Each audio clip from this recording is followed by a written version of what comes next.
querido professor, a paz do Senhor. Irmão Mateus, como é que o senhor está?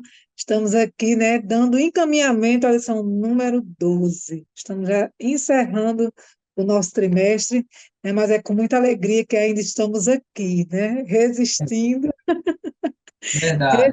até o fim.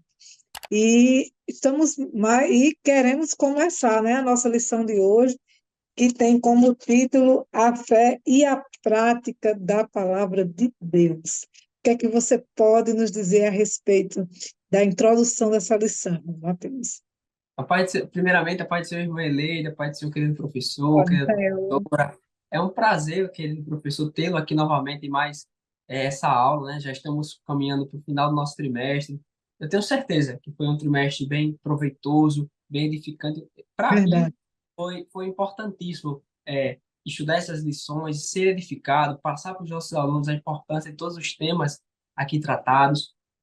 E essa lição número 12, para mim, é uma lição é, mais do que importante. É uma lição que carrega uma importância singular para dentro da nossa conduta cristã. Tanto para os pré-adolescentes, para os jovens, para os adultos, para nós, que já temos uma vivência na vida cristã, que é falar sobre a fé e a prática da palavra de Deus. E a lição número 12, como a irmã Helene bem falou, ela tem esse título, A Fé e a Prática da Palavra de Deus. A nossa lição, a nossa aula de hoje, ela vai estar baseada naquela passagem de Lucas, capítulo 6, do versículo 46 até o 49. Eu quero fazer menção apenas do versículo 46, que diz assim, ó: E por que me chamais Senhor? Senhor, e por que me chamais Senhor, Senhor, e não fazeis o que eu digo?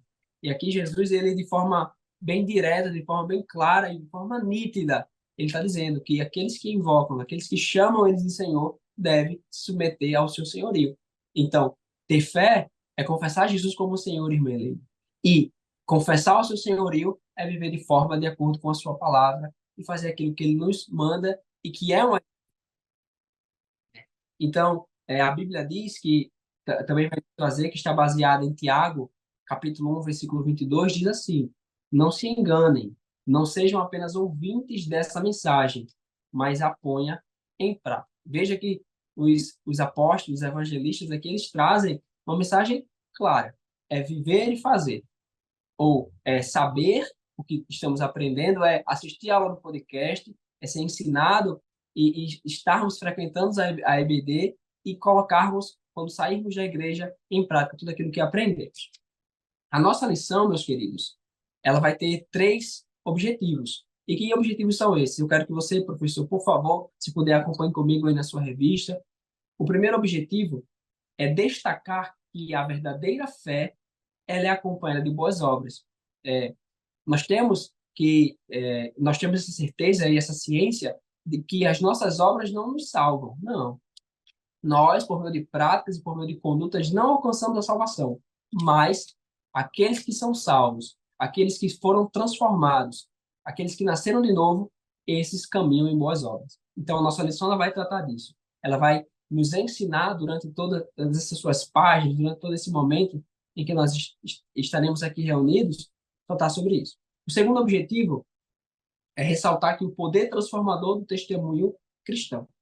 Se nós fomos realmente transformados, quando nós somos realmente transformados, aquele que era viciado após a transformação não consome mais aquela substância que o viciava.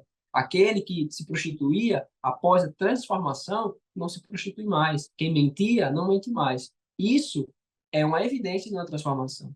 Então, além dessa exigência, além do imperativo bíblico de dizer, ó, temos que saber o que em que cremos e viver de acordo aquilo que ele exige. Nos submetendo a ele, nós temos que evidenciar. Porque quando nós vivemos em boas obras, praticamos boas condutas, nós estamos proclamando o reino de Deus, anunciando que só Jesus é Salvador. E o terceiro objetivo é distinguir a diferença entre o comportamento de sábios e tolos. Muitos se dizem sábios, hoje em dia na internet nós temos especialistas em tudo, né? Nós temos pessoas que nunca se especializaram, nunca fizeram um curso, nunca procuraram saber especificamente daquele conteúdo, mas leram um artigo, leram um PDF e já saem comunicando. Então, muitos que se dizem sábios, mas são tolos. Por quê? Porque acha que apenas o ato de saber e não praticar é o correto. E nós sabemos que não. Nós cristãos, aplicando isso em nossas vidas, se nós lermos, por exemplo, o livro de Provérbios, nós teremos ali lições grandiosas para a nossa vida. Lições que vão nos mudar enquanto nosso caráter, enquanto nossa conduta, enquanto o trato com outras pessoas. Por quê? Porque quando nós estamos e conhecemos, sabendo de forma sábia aquilo que nós aprendemos, e nós praticaremos, e assim o nome do Senhor será glorificado. E assim nós evidenciaremos que fomos transformados, que fomos mudados e que obtivemos um novo nascimento. Não é verdade, Melene? É verdade, sim.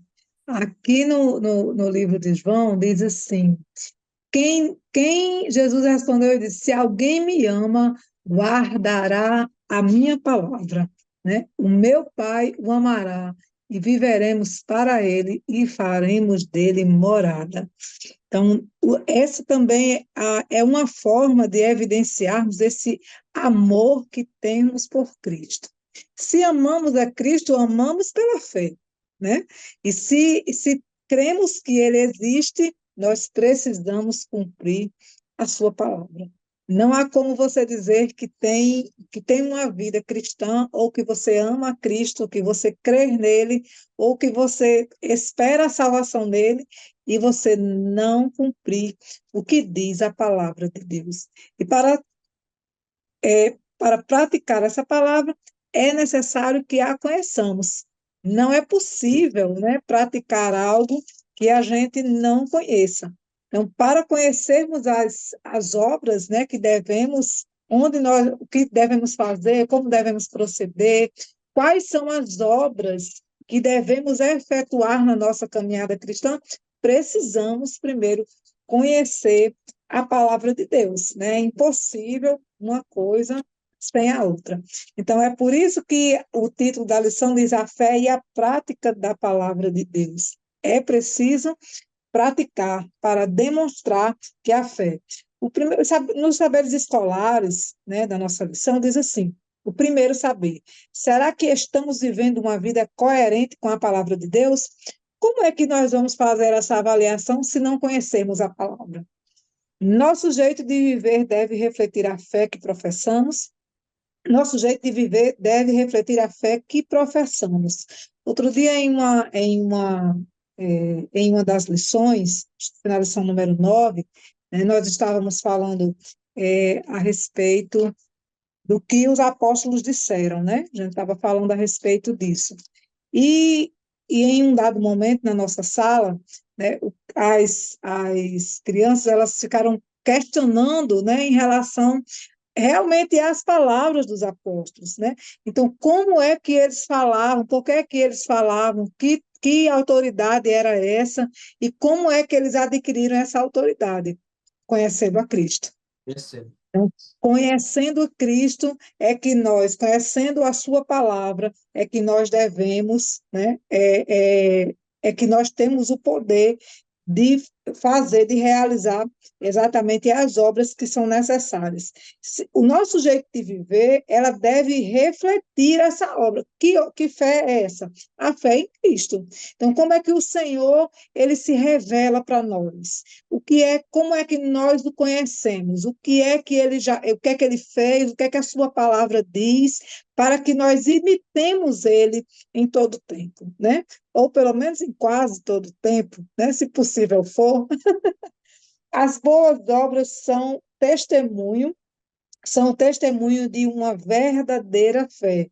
Então, se nós dizemos, confessamos que cremos, né, nós precisamos dar bons testemunhos, realizar boas obras. E que obras são essas? Pregar a palavra, pregar a palavra de Deus diariamente, sem necessário falar, sem que seja necessário abrir a boca. E essa é a nossa principal obra, ter uma vida que reflete, que seja espelho dessa palavra, tratando com respeito os nossos vizinhos, sendo uma boa referência da moral e dos bons costumes, realizando obras de caridade. Nós precisamos o tempo todo estar alinhados com essas palavras e, acima de tudo, termos um comportamento que reflita, né, o fruto do Espírito, cheio de qualidades que estejam alinhados com a sua palavra. Precisamos ser pessoas pacientes, longânimas, que vivem em paz, que amam, né, os seus semelhantes. Então, essas são as formas de nós refletirmos essa palavra. As nossas ações são uma mensagem ao mundo, ou seja, não está falando aqui de palavras, né? Está falando de ações. As nossas ações é pregar sem falar, né? É falar de Jesus com aquilo que nós estamos fazendo, é dizer assim, olha, eu sou crente, eu sou crente. Nações inteiras foram transformadas pela maneira de viver do povo de Deus. É na observação, né? É o que eu estou dizendo desde o princípio, né? É pregar sem falar, é agir de maneira que faça com que alguém atraia-se pelo evangelho, sinta desejo de fazer parte desse corpo, porque nós não estamos falando apenas, não são palavras vazias, não é pura hipocrisia, nós estamos refletindo aquilo que cremos e aquilo que conhecemos, né? Sendo pessoas que causam impacto na sociedade e que as pessoas desejam estar perto de nós e nos conhecer de forma mais profunda, porque quando você conhece o crente de forma mais profunda, você também quer conhecer, né, essa palavra que nós em que nós cremos e que nós confessamos. Através do nosso viver, Jesus Cristo se comunica com o mundo. Imagine só, irmão Mateus, se chega uma pessoa aqui na minha porta, né? A semana passada, nós estávamos recebendo aqui muitas visitas dos testemunhos de Jeová, né? E em um dado momento eu desci e a moça disse assim: muito obrigada por você nos receber, muito obrigada por você nos atender. Com todo prazer, querida, que deseja. E ali nós começamos a conversar. Ela me fez um convite, mas de forma muito educada. Eu disse: eu já sou crente em Jesus Cristo.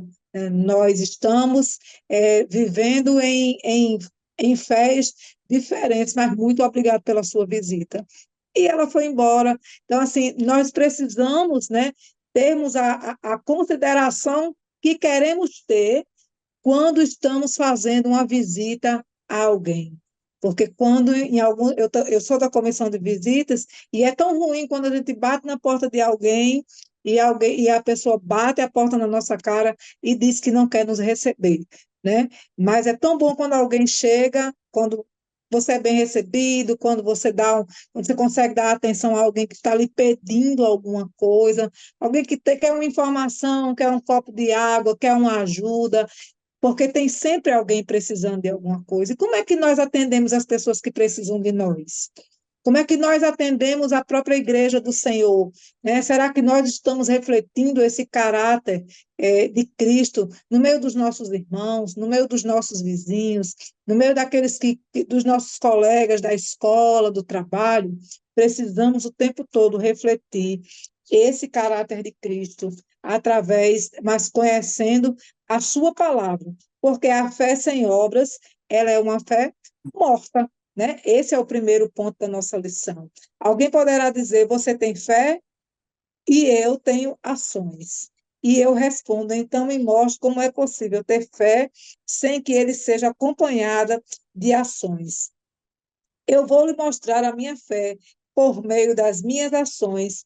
Tiago 2, versículo 18. Tiago, irmão do Senhor Jesus, destaca a importância de viver uma fé que pode ser confirmada por boas ações. O evangelista Mateus também reforça este ensinamento ao relatar as palavras de Jesus, que dizia que justiça praticada pelos seus seguidores deveria superar aquela praticada pelos escribas e fariseus, grupos religiosos da época. E nós? O que é que nós fazemos? Qual é a justiça que nós praticamos? Então, essa é uma mensagem para nós, essa é uma lição que, para nós, ela é muito mais reflexiva do que todas as outras lições que estudamos até agora. porque ela está falando da efetiva ação a respeito daquilo que nós conhecemos a respeito de Jesus Cristo. Como é que nós nos comportamos diante de determinadas ações? Diante da morte, né? Diante alguns, né? Eu tive essa experiência recente. Então, a pessoa que não conhece Jesus, que não conhece a sua palavra, ela tem medo da morte, ela tem medo da doença, ela tem medo da porta fechada, ela tem medo da dificuldade, mas a palavra do Senhor nos traz essa reflexão de que em Cristo podemos vencer, porque o Senhor já venceu, ele venceu o mundo. Então, em Cristo nós somos mais do que vencedores. Nós conseguimos atravessar o deserto, os vales, nós conseguimos passar pelas condições adversas da vida, pela doença, pela morte, pela dificuldade, porque nós sabemos que são processos necessários à vida cristã e à vida humana de uma forma geral. Então, por isso, nós não tememos, né? E aí, se somos crentes em Cristo e conhecemos a palavra de Deus, atravessamos esses processos de cabeça erguida, sabendo que o Senhor, ele tem algo superior para nós.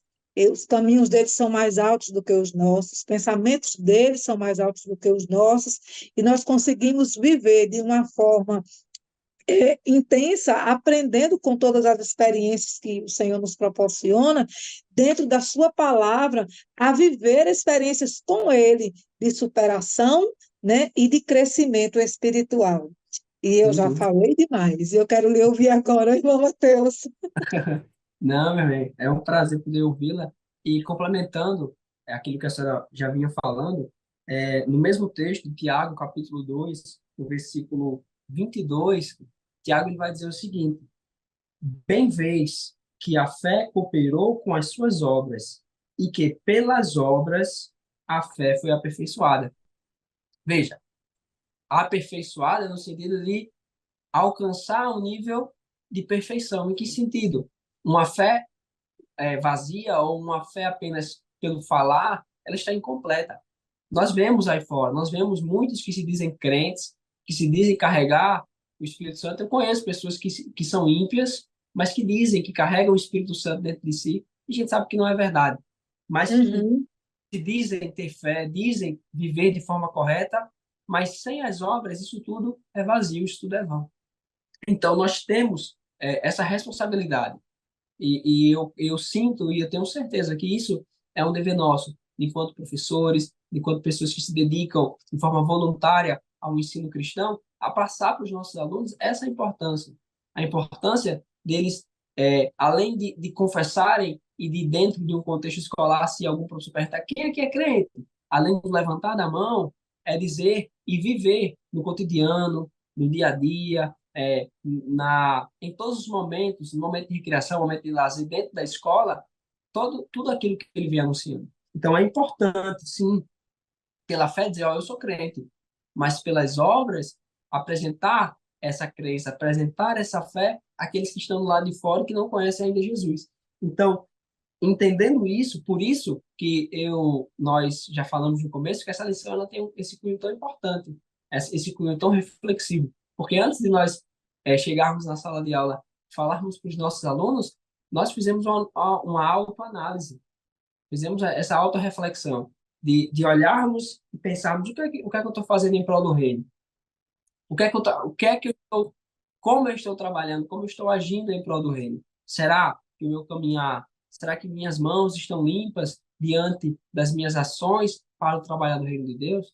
Então, isso serve, essa lição, ela é tema da revista dos pré-adolescentes, mas eu tenho certeza que ela falou ao coração da irmã Leite, falou ao meu coração, para que nós venhamos a nos autoanalisar frente àquilo que fazemos, frente àquilo que praticamos, o que vemos, como estamos agindo e andando para anunciar e para trazer o crescimento do reino de Deus.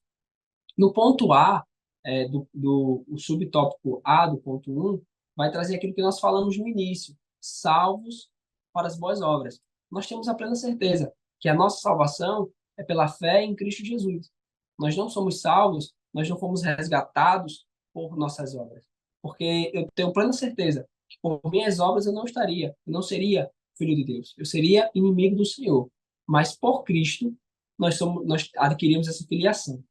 Porém, ou melhor, não porém, porque o porém é contraponto, mas acrescentando isso, nós temos a fé, perdão, nós temos as obras, nós temos que evidenciar essa mudança. Nós não merecíamos o que recebemos, nós não merecíamos a salvação, não, de forma alguma, mas por não merecermos, nós temos que evidenciar, nós temos que anunciar por meio das nossas ações e das nossas práticas, como a Ribeirinha bem falou, que fomos mudados, que fomos transformados. Eu conheço uma pessoa que diz a seguinte frase: pintou e bordou, fez o que queria, agora se descrente. Fez o que queria, viveu como queria, fez isso, fez aquilo outro, mas agora se descrente. E essa é a mudança que o Evangelho diz. É isso que o Evangelho exige de nós. Não é uma, uma falsa mudança, não é uma falsa transformação, não. É uma mudança completa. E agora, o Espírito Santo me fez lembrar que o primeiro milagre que Jesus opera é a transformação de água em vinho. Por quê? Porque isso evidencia a nossa verdadeira mudança. Quão grandiosa é a mudança da água para o vinho, em questão de aspecto de cor, de sabor, de visualização. Então, em todos os âmbitos, as pessoas vão ver. Então, os nossos alunos eles vão ser para os seus colegas de escola que ainda não são crentes, que ainda não vivem, não confessam Jesus, essa mudança. Vão evidenciar essa verdadeira mudança. E o ponto B, ele revela, ele acrescenta e mostra que os nossos bons frutos, eles vão revelar um verdadeiro crente. Eu conheço muitas pessoas que se dizem cristãs, que se dizem seguidores de Jesus, mas ali nos bastidores, mas ali quando estão longe do olhar do pastor, longe do olhar da liderança, vivem de forma duvidosa, vivem cocheando entre pensamentos, como a Bíblia nos fala. Então, nós temos que evidenciar isso tudo. Temos que ter essa autoanálise. E só abrindo parênteses, quando eu falo que existem pessoas nessa perspectiva, não é apontando, não é julgando, é apenas a título de exemplo para que nós aprendamos, e prossigamos de forma distinta, de forma diferente, né? Então, é isso que o ponto A da nossa lição nos traz. E o ponto 1, perdão. E o ponto 2 vai ser importantíssimo, vai ser, para mim, o centro da nossa lição, o centro do nosso ensino de hoje, que é a força do testemunho cristão. O nosso testemunho, ele tem uma força, tem um anúncio muito importante.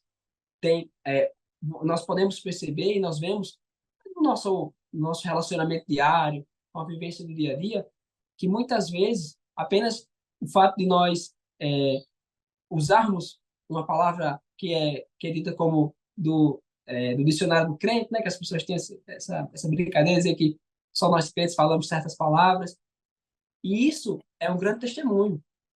Você, por exemplo, quando alguém fala um palavrão ou levanta algum falso testemunho, você diz misericórdia. Isso é uma forma de testemunhar e de dizer que ali, diante de você, diante da verdade que você carrega, que é o Evangelho, é necessário se ter uma boa fala, não pronunciar palavras erradas, não pronunciar coisas que desagradam a Deus. Então, esse é o testemunho. E nós, assim, estamos falando do amor de Deus.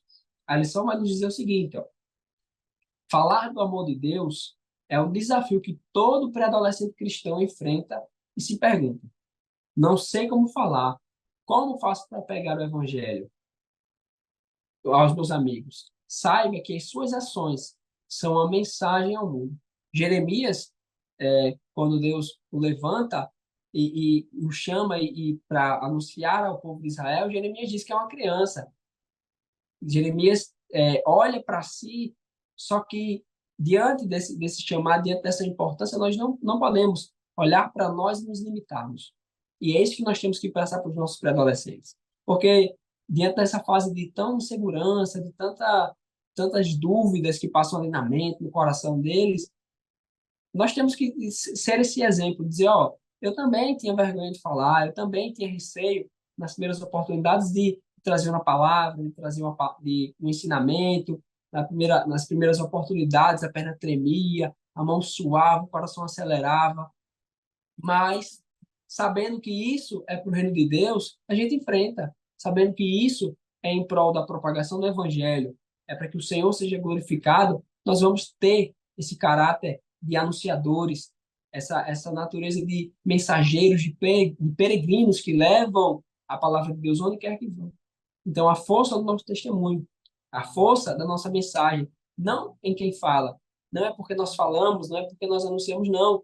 É aquele que está dentro de nós que nos dá autoridade, aquele que está dentro de nós é aquele que nos capacita, que nos dá ciência do falar, do fazer e do agir. Então, esse E, é e o que essa, nós só temos que ter. aproveitando assim para complementar isso que você está dizendo, irmão Mateus, esse agir, né, de forma correta, coerente com a palavra, evidenciando os frutos, né, o fruto, evidenciando o fruto do Espírito, revelando os bons frutos da transformação, do arrependimento vivenciado, né, como você disse, alguém que vivia uma vida errônea, longe da palavra de Deus, distante do reino, e ela agora aceita Jesus, ela experimenta um novo nascimento, experimenta uma nova formação de caráter e revelando uma nova forma de agir, isso também traz aquela autoridade que nós falamos na última lição, né? A autoridade da palavra. Como é que nós vamos falar daquilo que não vivemos? Né? Então, viver a palavra, praticar a palavra, nos autoriza com autoridade, com autonomia, com poder, né? Que é necessário para pregar a palavra do Senhor, né? E para que as pessoas se permitam abrir o seu coração e dizer assim: olha, ela está falando de coisas que ela vive. Irmão Mateus está falando de coisas que ele vive. A vida dele é uma vida diferente, a vida dele é uma vida distante das coisas do mundo diferente. Ele não é um jovem como os outros jovens que a gente vê na escola, como os outros jovens que a gente vê na rua, lá na empresa. Não, ele é um jovem diferente. O comportamento dele é diferente, o olhar dele é diferente. Ele não olha para as mulheres como os homens comuns olham, ele olha com um olhar. Aí, esse olhar é o olhar de Cristo, que olha para nós de uma forma diferente, né? O Senhor olha para nós dizendo, olha, se você precisar de mim, eu estou aqui, né? E assim como nós crentes devemos olhar para os nossos irmãos, né? Para as pessoas que estão no mundo. Se você precisar de ajuda, eu estou aqui. Se precisar de alguém que lhe dê uma orientação, eu estou aqui para orientar. Mas isso porque eu tenho autoridade diante da palavra que eu vivo, diante da palavra que eu confesso. Então, se vivendo os valores do evangelho, de verdade. Então, se eu vivo os valores, eu tenho uma vida que valoriza a palavra de Deus, a minha vida ela está em consonância, né? Como diz aqui na lição, que eu gostei muito dessa frase, né? As palavras convencem, mas o exemplo arrasta. Eu trabalhei É, muito com cursos de formação, de formação de liderança, e isso é dito dentro da igreja e fora dela, né? Todas as lideranças que se formam, elas trazem consigo essa marca, o exemplo. Precisamos dar o exemplo ao mundo de que Jesus, ele é suficiente. E como é que eu posso dar esse exemplo se eu fico me igualando com as pessoas ou me comportando como as pessoas no mundo se comportam? Não, eu preciso ser o ponto de inflexão. Eu preciso ser ali aquele caminho onde as águas se dividem. Porque se não for dessa forma, eu não tenho como ter autoridade para falar de Jesus, e nem a minha vida autoriza as pessoas, permitem que as pessoas reflitam sobre uma nova maneira de viver em Cristo, sobre existe uma maneira diferente de se viver no mundo, e que eu possa alcançar a felicidade plena, e que eu possa alcançar a plena paz, e que eu possa alcançar o pleno gozo de viver sem que seja necessário eu barganhar muita riqueza, né, ou muitos prazeres, ou viver uma vida fútil, né, de acordo com o mundo. A, Aquela irmã que mora ali, ela tem uma vida diferente. Aquela irmã, aquela criança que está lá na escola, ela aparenta ter uma vida diferente, porque a sua vida reflete algo diferente. Eu passei por um processo cirúrgico uma vez, e o médico, depois da minha cirurgia, ele foi me visitar e ele disse assim: tem algo diferente na sua família, porque eu falo com você, eu estou falando aqui de uma coisa difícil, e você está sorrindo, né? Eu olho para essa menina, para minha filha que estava me acompanhando, e ela sorriu o tempo todo.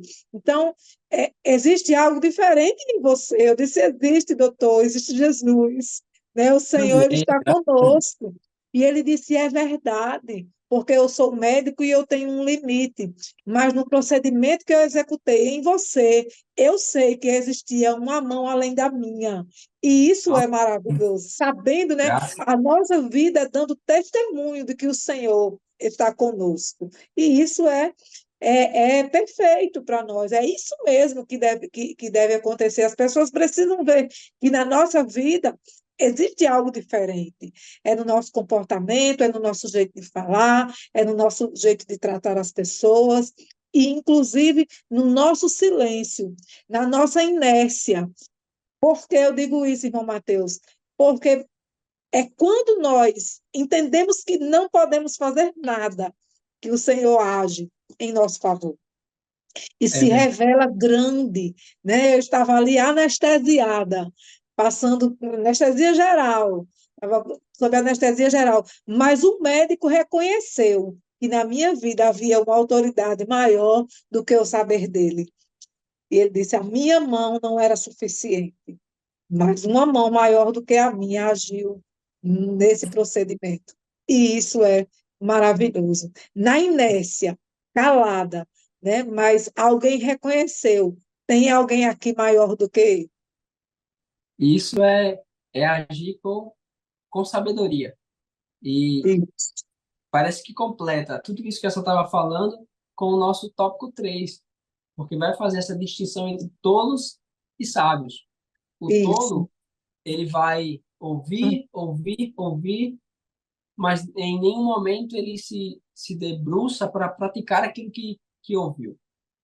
O tolo, em nenhum momento ele vai, ou se dispõe a aprender, em nenhum momento ele vai se limitar, se restringir àquilo que a Bíblia quer, àquilo que a Bíblia exige de nós, porque o fato de nós manusearmos a Bíblia, o fato de nós folhearmos ela, já é um grande fator, já é de suma importância. Mas, se nós folhearmos e não praticarmos, isso de nada vale. E o tópico 3 ele vai falar disso. A importância de nós sabermos que somos limitados, que somos falhos, que somos imperfeitos, que somos totalmente dependentes do agir de Deus, dependentes da graça de Deus. Isso é ser sábio dentro desse mundo que busca tanta autonomia, que busca tanto o eu, uma geração tão antropocêntrica, que querem, que acham que podem, que conseguem, que fazem, mas não. Ser sábio neste mundo é ouvir as palavras do Senhor, é saber o que ele nos fala e assim colocar em prática. Então, Isso. o tópico A, o tópico 3 vai falar construindo uma fé sólida. E o que é construir uma fé sólida? Construir uma fé sólida é fazer como a parábola nos ensina, construir a nossa casa, dedicar a nossa construção sobre a rocha, estar acima, fixado, firmado na rocha, que é Jesus. Aqueles que se dedicam a construir algo, aqueles que se dedicam a querer fazer algo, que se faça solidificado e firmado em Jesus. E o texto da nossa lição vai nos dizer o seguinte, ó, Jesus ele usa a ilustração da casa alicerçada sobre a areia e da casa alicerçada sobre a rocha para ensinar sobre a prática da palavra de Deus. A construção é a obra, é você que constrói É você que põe sua mão na massa e assim faz.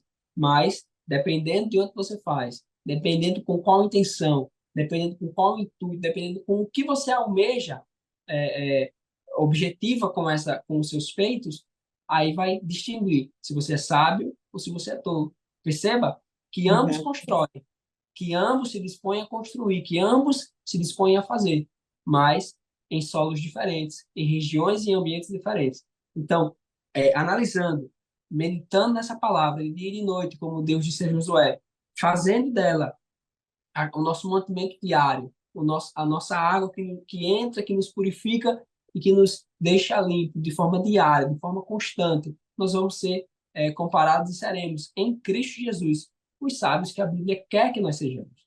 E o subtópico B vai dizer, ó, ouvindo bons conselhos.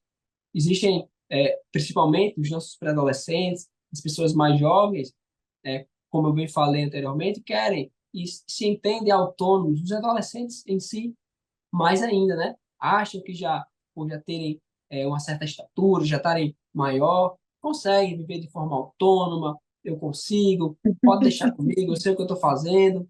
E isso, dentro da nossa esfera cristã, acontece também. Porém, Sim, ensinando, indo, exortando-os a aprender com quem já tem mais experiência que nós, ouvir os pais, ouvir os avós, é de suma importância.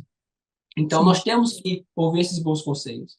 Nós temos que ensinar os nossos pré-adolescentes da importância de ouvir os conselhos da Bíblia, mas de também ouvir o nosso pai, ouvir a nossa mãe, ouvir aquele que é o nosso professor, o nosso pastor, o nosso líder, aquele que tem uma experiência maior que a nossa, aquele que já sentou, já aprendeu e agora está de pé para nos falar.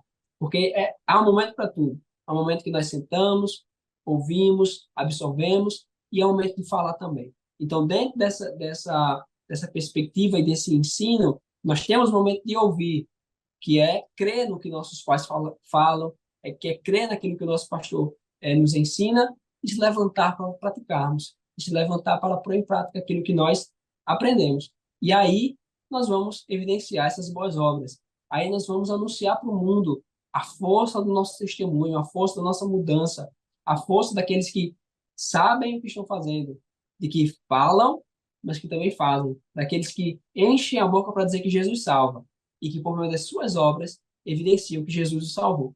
Então isso é de suma importância para nós e também para passar, para transmitir para os nossos pré-adolescentes. Dentro desse cenário, nós vamos exercer aquilo que Jesus quer que exerçamos, porque nós, como Paulo Amém. fala lá na igreja de Coríntios, em 2 Coríntios, capítulo 3 versículo 2, Paulo vai falar assim, ó, vós sois a nossa carta, escrita em nossos corações, conhecida e lida por todos os homens.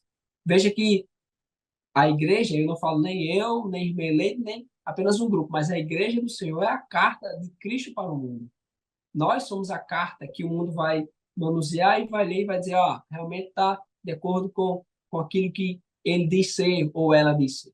Então, temos que anunciar isso, temos que passar isso para os nossos jovens e para os nossos pré-adolescentes, porque é de suma importância.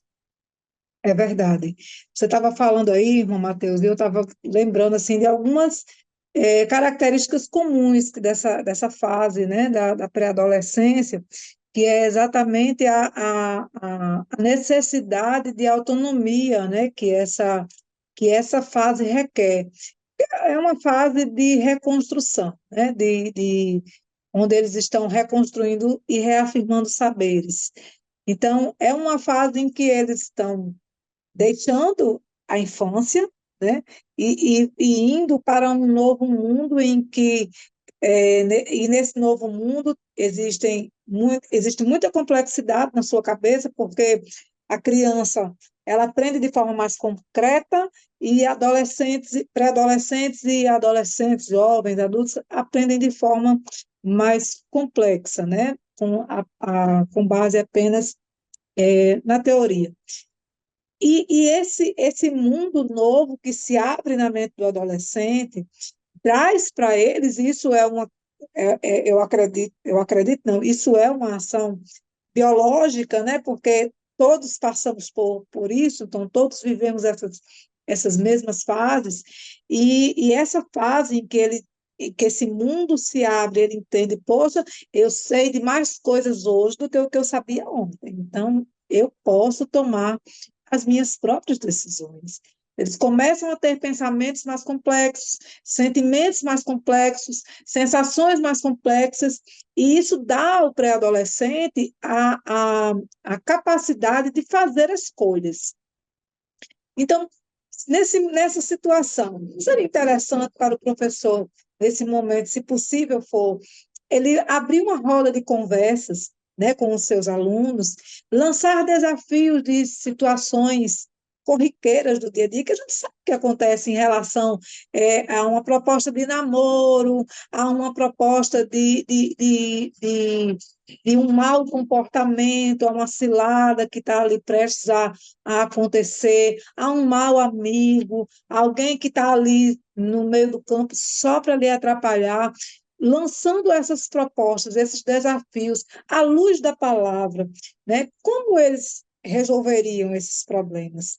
Porque tem uma situação, exemplo, né? É, é, é dar a eles uma receita para que eles consigam vencer determinadas situações. Então, ouvindo bons conselhos, que é o segundo ponto do terceiro tópico, ele diz assim, ó, é comum na adolescência ser um tanto inconsequente. Isso é razão isso vem em circunstância dessas coisas que eu falei anteriormente em relação às mudanças que são naturais na adolescência, né? Porque são muitas mudanças sensoriais, emocionais e também biológicas. Isso tem um preço, já visto que o futuro de uma pessoa depende das suas escolhas. Né? Aquele que ouve a mensagem da palavra de Deus e não a pratica vivendo indiferente aos valores do Evangelho, colherá maus resultados de uma vida distante da vontade de Deus. Então, o que seria interessante nesse momento seria levar os alunos a entenderem, né, que a diferença entre ser tolo e ser sábio não é aquilo apenas que sai da nossa boca, mas aquilo que nós damos preferência a entrar pelos nossos ouvidos. Né? Nós damos prioridade de que nós nos alimentamos. Né? Estamos dando ouvido a que tipo de conselho? A um bom conselho, a um mau conselho, a um bom amigo, a um mau amigo. Isso, né? Essa é uma das diferenças, uma das características que nos fazem, que fazem essa diferenciação entre um tolo e um sábio. Não é só aquilo que não, um sábio não é só aquele que sabe dizer coisas boas, bonitas, coerentes. Não. O sábio, acima de tudo, ele se mostra em saber ouvir, em saber fazer escolhas.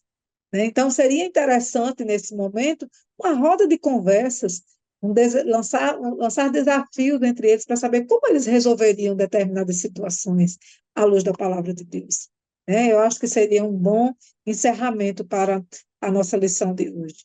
É interessante, né, aprendermos, darmos a eles a oportunidade de ter esse crescimento espiritual em sabedoria, para nós entendermos como é que essa palavra, essa lição que nós estudamos até agora, como essa lição tem refletido em seus corações.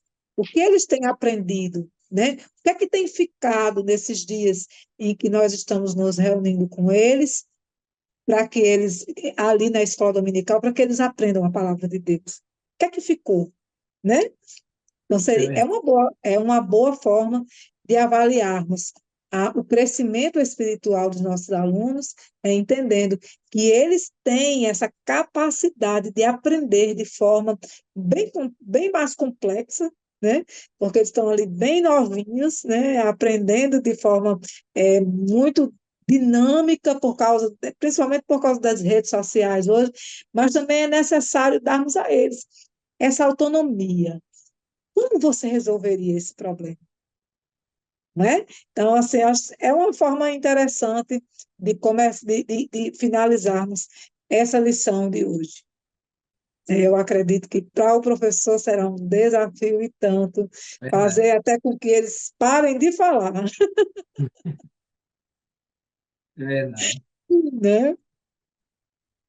E para concluir, né, essa lição, É importante ouvir o conselho da palavra de Deus e rejeitar qualquer pensamento que afaste o nosso coração do Senhor.